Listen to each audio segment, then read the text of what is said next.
अब्दुल्ला की 118th birth anniversary है, जिसको हम आज यहाँ पर मना रहे हैं। आपको पता ही है कि वो अपने एरा के कितने टॉलेस्ट लीडर थे। हालांकि अभी तक भी जो हमारी कौम है ऐसा लीडर पैदा करने में कामयाब नहीं हुई है। उसके बाद जो उसकी लीगेसी है, उसका बेटा डॉक्टर फारूक अब्दुल्ला साहब उस लीगेसी को चला रहा है, और उस लीगेसी को अपने दादा की लीगेसी जो है वो उमर अब्दुल्ला साहब भी चला रहे हैं।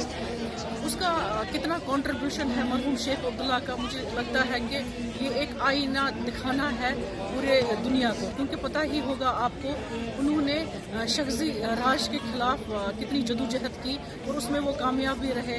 1948 से लेकर 1953 तक जब तक वो पीएम रहे, उन्होंने काफ़ी रेवोल्यूशंस लाए रियासत जम्मू कश्मीर में, जिसमें रेवोल्यूशनों की अगर हम बात करेंगे तो ऐसे कुछ रेवोल्यूशन थे जैसे ज़मींदारी सिस्टम था वो उन्होंने ख़त्म किया, लैंड टू सीलिंग एक्ट वो उन्होंने लाया, उसके बाद लैंडलेस जो था वो भी उन्होंने लाया।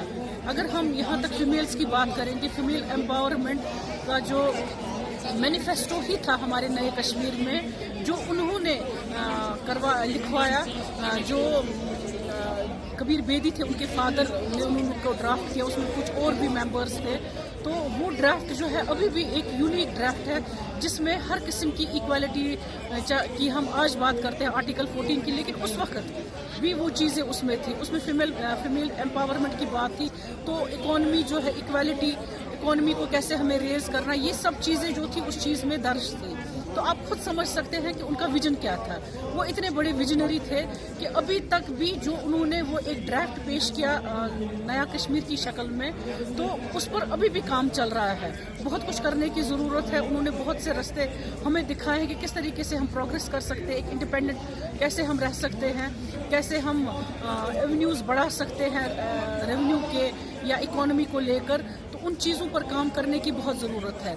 जिस तरीके से आप देख रहे हैं नेशनल कॉन्फ्रेंस का जो मंशूर है, जो उन्हीं की देन है, आर्टिकल 370 उन्हीं की देन है, आर्टिकल 35 जो था वो उसी की देन थी।